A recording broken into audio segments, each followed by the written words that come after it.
ایک طرف ابو مسلم کا لگایا ہوا سخت پہرا اور دوسری طرف حسن بن صباح کا مصنوعی کھنچاؤ اسے حسن سے دور رکھے ہوئے تھا، مگر اس وقت تو حسن بن صباح خود ہی اسے دعوت و عیش و طرب دے رہا تھا۔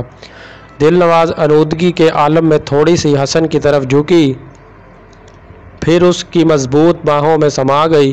کھڑکی سے آنے والی ہوا کے خوشگوار جھونکے انہیں بے خود کیے ہوئے تھے۔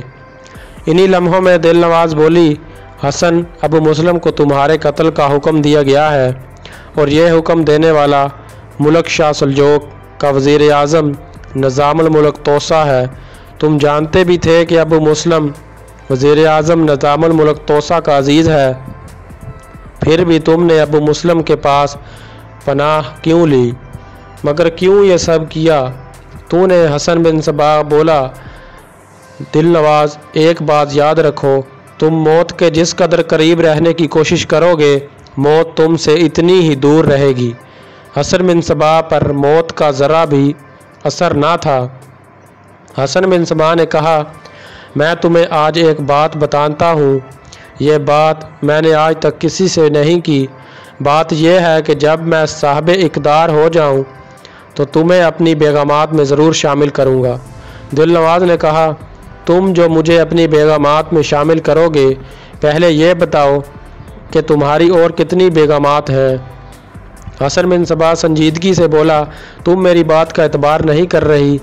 دل نواز، میں تمہیں ایک معمولی انسان نظر آتا ہوں، مگر وہ دن دور نہیں کہ میں ایک مضبوط تخت و تاج کا مالک ہوں گا۔ اس وقت میں اپنے گرد حسن و نور کا ایک بازار لگاؤں گا۔ اس بازار میں ملک در ملک کی حسینائیں، مختلف آوازوں میں بولیاں بولنے والیاں، طرح طرح کے لباس پہننے والی، کالی، گوری، سانولی اور نمکین رنگت اور خد و خال والی دوشیزائیں چہچہاتی اور مسکراتی دکھائی دیں گی، اور میں ایسا اقتدار حاصل کرنا چاہتا ہوں جس کے سامنے عباسی اور فاطمی دونوں خلیفہ سر جھکا دیں۔ دل نواز بولی، لیکن تمہاری اس قیام گاہ پر کسی وقت بھی چھاپا پڑ سکتا ہے، اس لیے میں واپسی جا رہی ہوں۔ حسن بن صباح زینہ تک دل نواز کو رخصت کرنے گیا۔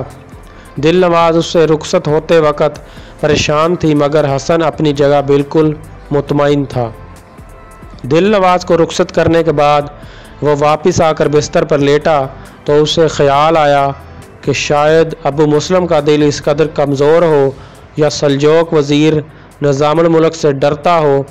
حسن بن صباح اس مسئلہ پر جس قدر غور کرتا، اس کی الجھن بڑھتی، اس کا دماغ اس قدر الجھا کہ اسے وقت کا بالکل احساس نہ ہوا، اور قلعہ کی مسجد سے فجر کی اذان سنائی دی۔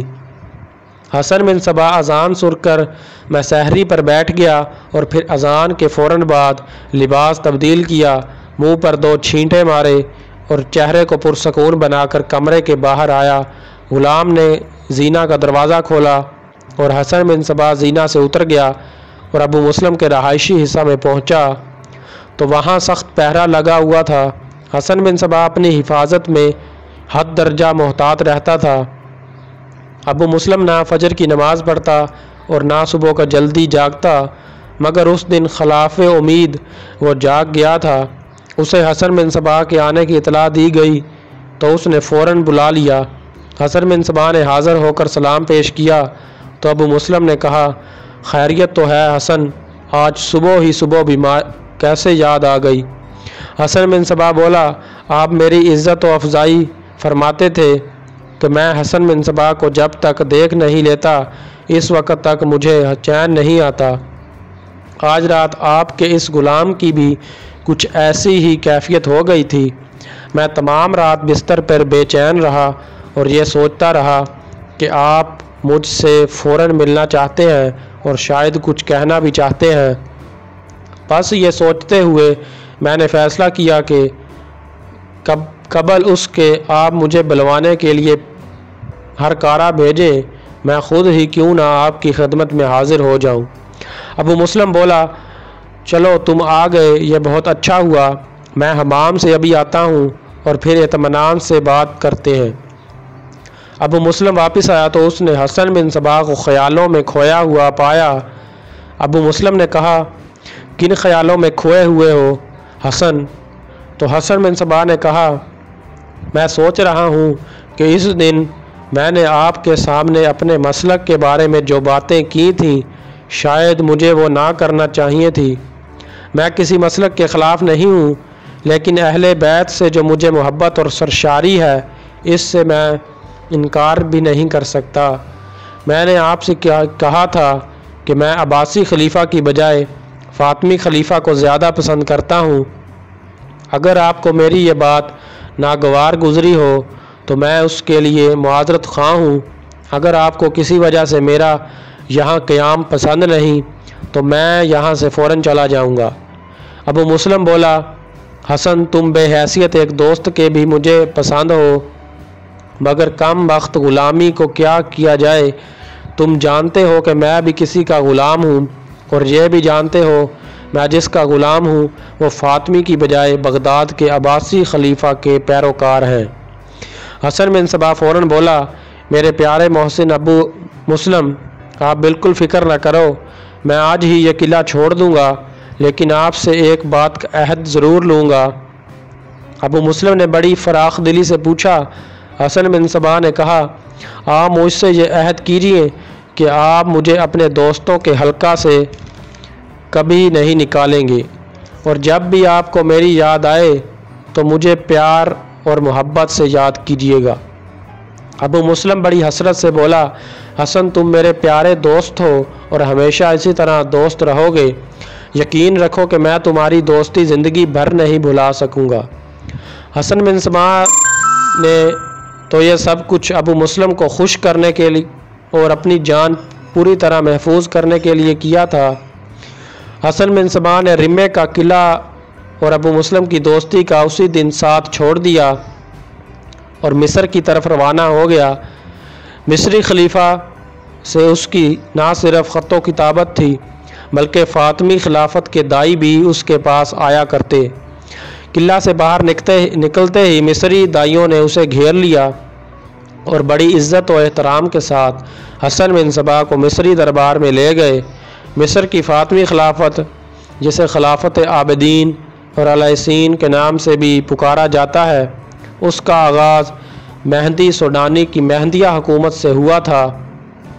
حسن بن صبا اگرچہ ایرانی النسل تھا، اس کے یہودی ہونے کا ثبوت بھی نہیں ملتا، اس کا تعلق باطنی فرقے سے ضرور رہا ہے، اور جب اس نے خود طاقت حاصل کر لی تو شیخ الجبل کا قلب اختیار کر کے ایک نیا فرقہ اور جماعت قائم کی جو حشیشین کے نام سے آج تک بدنام ہے۔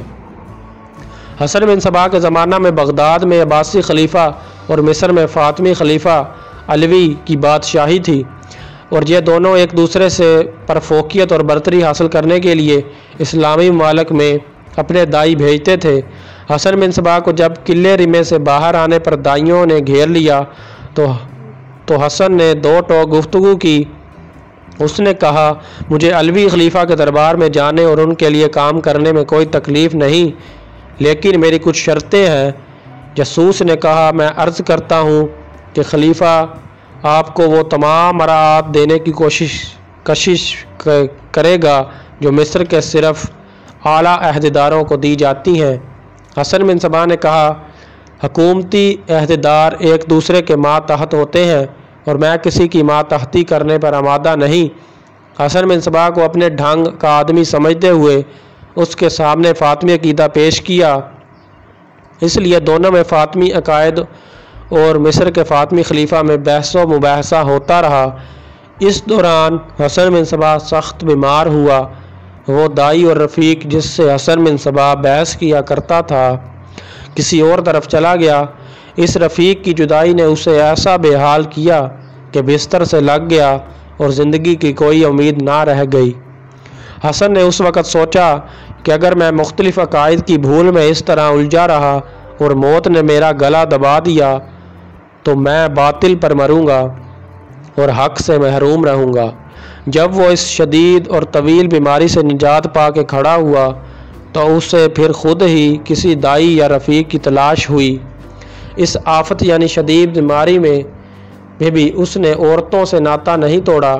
اس کی میزبانی اور تعمیرداری کا شرف اس دفعہ جسے حاصل ہوا تھا وہ بیچارہ سرکاری فوج میں ملازم تھا۔